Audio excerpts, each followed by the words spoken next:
somewhere between 91% or 98%, depending on which statistics and which studies you look at, show that Americans are not economically independent when they're age 65. And this is what economic independence is.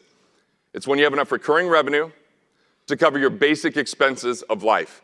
That recurring revenue can come from one of two main places. One, investment income. I loved hearing the panel talk about cash flow investing.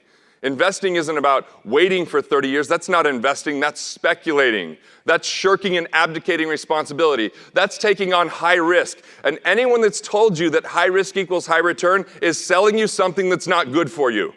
If high risk equaled high return, wouldn't we buy lottery tickets and all get really wealthy?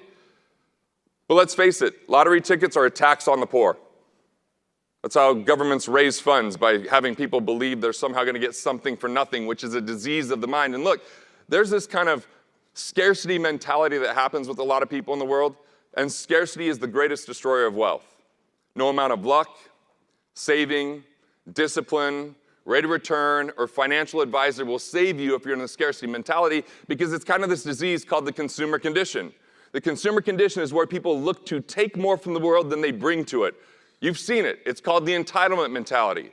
You've seen it. It's when people operate out of fear, doubt, or worry, and they are no fun to be around because they absolutely suck the marrow out of life and never give another piece of it back.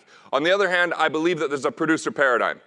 That producer paradigm is where we create more value in the world than we take from it. It's one where we believe that even if there's a finite amount of resources, there's innovation, there's ingenuity, there's value creation, there's service, there's solving problems. And the bigger the problems in the world, the bigger the payoffs that are available out there for people to actually make more money.